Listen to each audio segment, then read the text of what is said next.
sou Abel Cardoso, vamos para mais uma edição do Toque Já. E continuando o assunto de harmonia no jazz, pensando guitarristicamente, eu gostaria de comentar do que eu toquei aí no início do vídeo. Mas antes de falar deste assunto, eu gostaria muito que você se inscrevesse no meu canal, deixasse seu comentário para ajudar no canal. E se você quiser saber profundamente sobre esse assunto, como fazer seu som soar mais jazzístico na guitarra e no violão, é importante você conhecer o meu material de harmonia, que é o Universo dos Acordes e a apostila com 150 exercícios de progressões harmônicas. É só clicar aqui abaixo do vídeo, tem um link, e lá eu tenho todos os meus cursos. Então vamos comentar um pouco do que eu toquei aí no início do vídeo.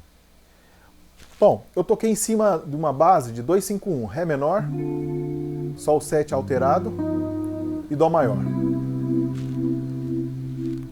E nesta aula eu gostaria de falar de dois assuntos. O tipo de abertura de acordes que eu falei e os movimentos melódicos que eu fiz. Em uma aula anterior a esta, eu falei de alguns aspectos importantes para fazer uma boa harmonia, um bom acompanhamento nessa linguagem mais jazzística. É importante vocês darem uma olhada na aula anterior. Mas reforçando o que eu falei na aula anterior, um dos aspectos importantes é enxugar um pouco os acordes, principalmente quando você estiver tocando com uma formação maior. Então, ao invés de tocar os acordes usando os bordões, que é muito comum quando a gente toca em duo ou com cantores, né? A gente tenta enxugar um pouco os acordes, usando as notas mais importantes desses acordes, que é a terça e a sétima.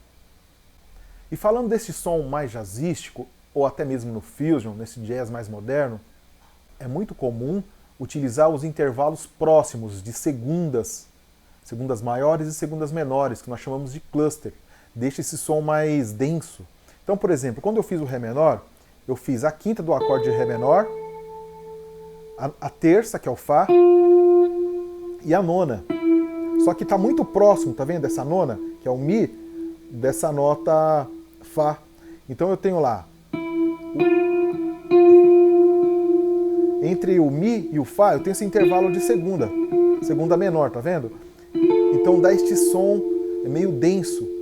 E no jazz é muito comum esse tipo de sonoridade, né? Quando eu fiz o acorde de Sol alterado, eu utilizei as dissonâncias, as notas mais importantes desse acorde alterado. Lembra que na aula anterior eu falei que, por exemplo, a sétima define o grau? Então eu mantive a sétima, que é o Fá do Sol. Então o acorde de Sol, eu mantive o Fá, que é a sétima menor. Então eu já caracterizei o grau com a sétima. Eu tenho uma 13ª bemol aqui, que é uma nota da escala alterada, e tem uma nona bemol também, que é da escala alterada. Então, eu tenho duas dissonâncias super importantes, que é da escala alterada, que tensiona um pouco mais esse acorde de Sol, e tenho justamente a sétima, que define o grau. Então, eu não tenho nem terça nem fundamental do acorde, mas essas três notas por si só já definem esse acorde de Sol, tá vendo? Deixa ele tenso. E quando eu resolvo no Dó, eu uso o mesmo critério. Eu uso a terça do Dó, que também me garante o acorde, que me garante que o acorde é maior, a terça do Dó, que é o Mi, a quinta justa, e uma dissonância aqui, que é a nona, no grave. E sempre enfatizando esses intervalos de segunda, né? Segunda menor. Ó, eu vou mantendo. Segunda maior e segunda menor o tempo todo, né? Então, segunda menor, segunda maior, entre essas duas notas aqui, ó.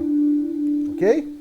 O segundo aspecto deste movimento harmônico, que é muito importante dar muita atenção, além do voice lead que eu faço, entre as notas mais agudas, eu vou descendo cromaticamente, ó.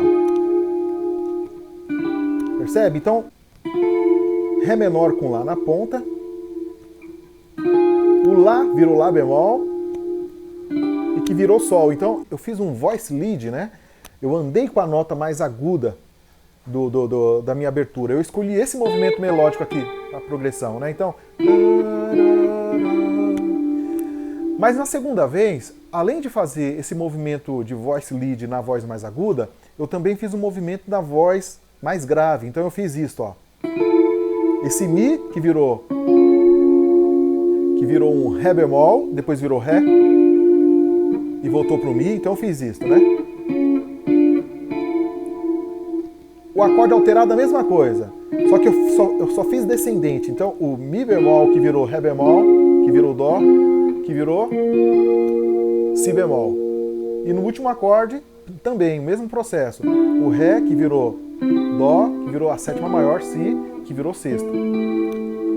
Então, é muito importante sempre observar o que você pode fazer nas vozes mais agudas, nas vozes mais graves e até mesmo nas vozes do meio. Ok? Então esta é a dica de hoje. Desejo bom estudo a todos e até breve.